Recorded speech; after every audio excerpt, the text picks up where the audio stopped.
Salam, salam, salam. Di sini kita bertemu lagi. Di sini kita bertemu lagi. Salam, salam, salam kepadamu. Salam, salam, Tuhan serta kita. Salam sehat, salam sejahtera, salam damai. Teman-teman, Aca dan Jessica serta semua teman-teman di mana saja bahkan orang dewasa, kali ini kita berjumpa dalam katekese tentang gerejaku. Wow, keren! Ad Maiorem Dei Gloriam. Secara khusus kita akan berbicara tentang gereja paroki kita Santo Ignatius Manado. Pastor, betul-betul. Saya sudah masuk gereja ini sudah lama sekali. Tapi rasanya saya masih mempunyai pertanyaan yang belum pernah dijawab. Baik, kita akan pecahkan saat ini. Saya sangat senang dengan gerejaku ini. Kayaknya yang paling bagus dari semua gereja di Manado. Mungkin juga di Sulawesi atau di Indonesia. Semoga demikian. Tapi yang paling penting dari gereja bukan indahnya, bagusnya, mahalnya, catnya, bunganya, tapi terutama setiap gereja adalah rumah Allah, rumah Tuhan di mana semua anak-anaknya datang berkumpul, berdoa dan memuji Tuhan. Maka mari kita mulai. Coba kita perhatikan bagian depan dari gereja kita. Apa yang paling menyolok yang langsung kamu lihat? Ada tangga dan pintu, Pastor. Benar sekali, ada tangga dan pintu. Tangganya terdiri dari 5 anak tangga. Ya, 5 anak tangga. Lalu? Daun pintunya besar sekali. Ada 2 daun pintu. Ya. Seperti apa ya? Kayaknya saya ingat sesuatu, tapi lupa. Ya, tidak apa-apa, masih pagi sudah lupa. Nah, kamu tahu apa maksudnya tangga? Apa maksudnya daun pintu yang besar? Mengapa ada 5 anak tangga? Ya, tangga artinya naik. Kalau pintu? Pintu artinya masuk. Benar sekali. Kita lihat satu persatu. Tangga. Tangga berarti naik. Ketika kita datang gereja, kita naik tangga 1, 2, 3, 4, 5. Naik berarti dari tempat rendah ke tempat tinggi. Nah, kita ingat dalam perjanjian lama, kalau orang mau bertemu Tuhan, mereka selalu bilang naik ke gunung Tuhan. Masih ingat Nabi Musa naik ke gunung Sinai untuk bertemu Tuhan, untuk menerima 10 perintah Allah, untuk membawa doa-doa umat Allah, tapi juga untuk memberikan berkat dari Allah kepada umat mereka. Tempatnya di gunung. Gunung adalah lambang tempat Tuhan. Jadi naik tangga simbol kita naik ke gunung Tuhan. Begitu juga di zaman Yesus. Yesus berubah rupa ketika naik gunung yang tinggi. Namanya Gunung Tabor. Kitab suci juga, kitab Mazmur mengatakan, mari kita naik ke gunung Tuhan. Mari kita layangkan pandangan kita ke gunung, dari mana datang segala pertolongan.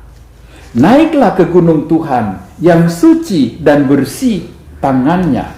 Naiklah ke gunung Tuhan dengan lagu, dengan pujian. Naiklah ke gunung Tuhan dengan tari, dengan rebana dan sorak-sorai. Nah, anak-anakku, setiap kali kita masuk gereja, kita naik tangga, kita ingat, kita naik ke gunung Tuhan. Kita mau memuji Tuhan, kita mau bertemu dengan Tuhan. Karena itu, kita juga harus pantas dan layak. Kita naik menuju Tuhan, kita naik ke gunung sucinya untuk bertemu Tuhan. Aduh, Pastor, bagus sekali keterangannya.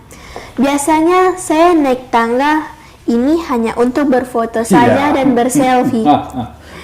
Saya baru tahu bahwa tangga ini mengantar saya bertemu Tuhan. Tapi Pastor, mengapa ada 5 anak tangga? Ya, itu dia. Mengapa ada 5, bukan 6, bukan 4? Aca, bisa duga? Kalau kau dengar angka 5, kau ingat apa? Pancasila. Ya, Pancasila. Apalagi sebagai anak Katolik? sebagai anak Katolik 5 perintah gereja. Benar sekali ya. Sebagai anak Indonesia kita harus melaksanakan 5 isi Pancasila, ketuhanan, perikemanusiaan dan seterusnya. Sebagai anak Tuhan, anak gereja, kita juga harus melaksanakan 5 perintah gereja. Kuduskan hari Tuhan, merayakan hari raya yang disamakan dengan hari Minggu, dan seterusnya. Jadi ketika kita naik 5 tangga ini, kita diingatkan, sudahkah kita menjalankan dan mempraktekkan ke-5 perintah gereja? Apakah sudah dibuat atau belum? Iya ya Pastor, bagus juga ya maknanya. Pastor, ada yang unik juga menurut saya. Apa? Lihat pintunya tadi. Tadi saya terbayang akan sesuatu dan sekarang sudah ingat. Apa itu? Bukankah 2 daun pintu ini melambangkan 2 loh batu yang berisi 10 perintah Allah? Benar sekali. Kenapa pintu ini berbentuk melengkung? Apalagi kayak pakai ukiran yang berlapis-lapis. Bagus sekali pengamatanmu, Aca. Dan bagus sekali apa yang Jessica sudah ingat lagi. Perhatikan, 2 lengkungan besar itu melambangkan tangan Allah yang terjulur, tangan kanan yang terulur, tangan Tuhan yang menuju bumi, mau merangkul bumi, mau memeluk, mau menyambut setiap anak-anaknya yang datang ke gunung Tuhan, yang datang bertemu dengan Dia. Tuhan menyambut, Tuhan menerima, Tuhan membungkuk untuk menerima mereka. Itulah lambang. Tuhan mau menyambut, Tuhan mau memeluk dan merangkul setiap orang yang datang padanya. Aduh, Pastor, rasa berdiri bulu kuduku. So beautiful, so happy ya. So beautiful. Kita disambut Tuhan. Benar. Dan lihat, Aca bilang tadi ukirannya berlapis-lapis. Itu lambangnya rahmat Allah yang berlapis-lapis, bersusun-susun, tak terbatas. Dan itu juga melambangkan pelangi, ya. Pelangi-pelangi, alangkah indahnya, lambang Tuhan melindungi. Seperti sesudah air bah, Dia memberikan pelangi kepada Nuh, tanda Tuhan ada, Tuhan melindungi, Tuhan terus-menerus memberikan berkat-Nya yang bersusun-susun, yang berlimpah-limpah, yang berlapis-lapis. Pastor, tidak pernah saya bayangkan semuanya, Pastor. Iya. Lalu itu, Pastor, di bagian luar ada beberapa gambar pada kaca kiri dan kaca kanan. Benar. Ada gambar-gambar dengan simbol-simbol di sana. Pasti ada maknanya kan, Pastor? Betul sekali. Mari kita gali lebih dalam gambar-gambar apa yang ada di sana. Ayo kita lihat dari atas. Gambar pertama apa? Ada lilin dan air. Oke, yang kedua Ada kunci. kunci. Ketiga Ada buah anggur dan buah gandum. gandum, benar. Selanjutnya Ada merpati. burung merpati. Kemudian ada Salib dan cincin. salib dan cincin. Lalu Piala dan kitab suci. dan terakhir Ada tulisan OI. OI. OI. Nanti kita lihat apa artinya. Pasti juga ada maknanya ya, Pastor. Tentu. Kalau tidak, nanti orang yang bukan beragama Katolik pikir ini gedung jualan lilin, kunci, Cincin merpati, dan terakhir jualan Cincin. oli. dan terakhir jualan OI. Oke, stop. Oli kali. Oke, coba kamu dengar. Ada 7 gambar ini. Dulu, kalau kamu lihat atau dengar kata 7 sebagai anak Katolik, apa yang paling kamu pikirkan? Teringat akan apa? 7 sakramen. Betul sekali, akan 7 sakramen. Dan rahasianya adalah 7 simbol ini melambangkan 7 sakramen. Oke, kita lihat yang pertama. Lilin dan air mengingatkan apa? Sakramen pembaptisan. Pembaptisan. Air baptis untuk menguduskan, menyucikan, membersihkan kita dari dosa asal. Air baptis juga mengangkat kita menjadi anak Allah Bapa, Allah Putra, Allah Roh Kudus. Kita menjadi anggota gereja Katolik.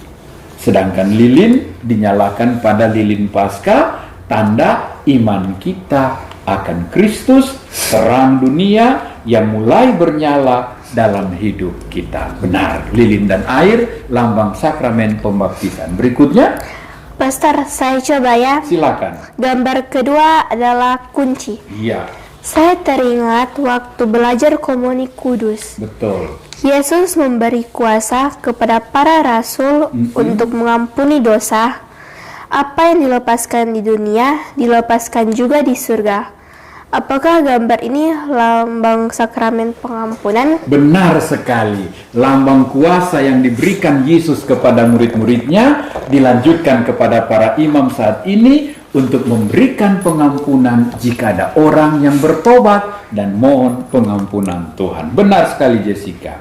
Aca, boleh coba gambar berikutnya? Oke, Pastor, saya coba ya, Pastor. Silakan. Itu sepertinya gambar gandum dan juga buah anggur. Benar. Kedua-duanya melambangkan sakramen Ekaristi. Benar sekali. Gandum akan menjadi roti, lambang tubuh Kristus, dan anggur menjadi darah Kristus. Maka ini adalah simbol dari sakramen Ekaristi. Iya, jadi gereja ini bukan toko roti, tetapi tempat kita menerima sakramen Ekaristi. Oke Jessica, lanjut. Gambar berikutnya. Aduh Tuhan, tolong. Kenapa? Merpati ya, Pastor. Iya, merpati. Bukankah ini ada hubungan dengan utuslah rohmu ya Tuhan? Dan jadi baru seluruh muka bumi. Sakramen apa? Sakramen Krisma, Pastor. Sakramen Krisma atau sakramen penguatan. Uskup memberikan kita paksekum, damai Kristus, lambang kita diangkat menjadi saksi Kristus. Benar sekali. Merpati lambang sakramen Krisma atau penguatan. Lanjut. Pastor, kalau gambar yang ke-5 itu sih gampang. Apa? Itu pastinya sakramen perkawinan, ya kan? Lambang dua cincin ya? Yaps. Apa? Papa dan Mama dan salib kan lambang Tuhan Yesus yang hadir di pesta pernikahan di Kana. Betul. Pada keluarga muda yang baru kawin. Betul kan? Betul sekali ya. Jadi cincin dan salib di tengah adalah lambang sakramen pernikahan. Tuhan merestui, Tuhan memberkati semua perkawinan yang diikat dalam namanya. Jadi gereja kita ini bukan jualan cincin, tetapi tempat orang tua kita diberkati, dikuduskan, disucikan perkawinan mereka. Oke, lanjut. Oh, pada hemat saya ini sakramen imamat. Mengapa? Ada simbol apa di situ? Lambang tugas utama dari seorang imam, yaitu merayakan, mewartakan sabda Tuhan, Sabda Tuhan dan Ekaristi suci. Karena Oke, itu Pastor. lambangnya adalah kitab suci dan piala. Benar, kitab suci pewartaan sabda Tuhan, piala adalah tugas imam untuk merayakan Ekaristi. Benar sekali, benar sekali. Masih ada lagi? OI. Apa itu? Siapa tahu? Jessica. Jessica. Ayo, coba. Jessica. Kamu tahu kan ada 7 sakramen. Yang kita sudah terangkan sudah 6. Masih ada 1 lagi. Kira-kira sakramen apa yang ada hubungan dengan OI ini? Jessica tahu.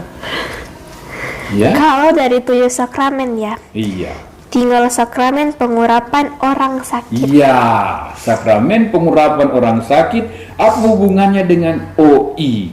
OI adalah singkatan bahasa Latin yang berarti Oleum Infirmorum. Oleum Infirmorum artinya minyak untuk orang sakit. Itulah sakramen pengurapan orang sakit. Sebab kitab suci katakan, jika ada orang yang sakit di antara kamu, panggillah para imam untuk mendoakannya dan untuk mengurapinya. Oh itu Oleum Infirmorum. Pantas saja kami tidak tahu. Tidak apa, sekarang sudah tahu. Oke, ada pertanyaan lagi? Pastor, Ya, apakah semua gereja sama dengan gereja kita Santo Ignatius? tentu saja tidak. Karena masing-masing gereja biasanya punya nama sendiri. Kemudian bentuknya, hiasannya, ornamennya, tampilannya juga berbeda-beda. Tapi ada yang selalu harus ada di sana. Misalnya tangga. Gereja biasanya selalu lebih tinggi dari pinggiran jalan. Ya, sehingga ini lambang kita naik ke gunung Tuhan. Kemudian pintunya juga biasanya lebar. Ya, biasanya lebar dan besar. Kemudian yang selalu juga ada bahwa pintu itu luas dan terbuka sebagai lambang Tuhan yang dengan tangan terbuka mau menerima setiap orang-orang yang datang kepadanya. Bagaimana? Kamu senang, puas dengan katekese hari ini tentang gereja kita? Pastor, saya senang sekali untuk katekese hari ini. Baik.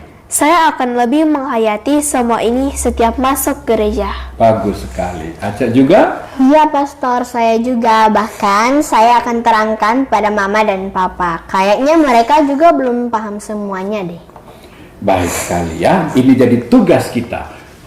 Pertama-tama untuk diri kita sendiri, setiap kali datang ke gereja, aku mau naik ke gunung Tuhan. Aku mau berjumpa dengan Tuhan. Dan Tuhan sudah menanti aku dengan tangannya, dengan badannya yang terbungkuk, mau merangkul dan siap memberikan berkat berlimpah-limpah, berlapis-lapis kepadaku.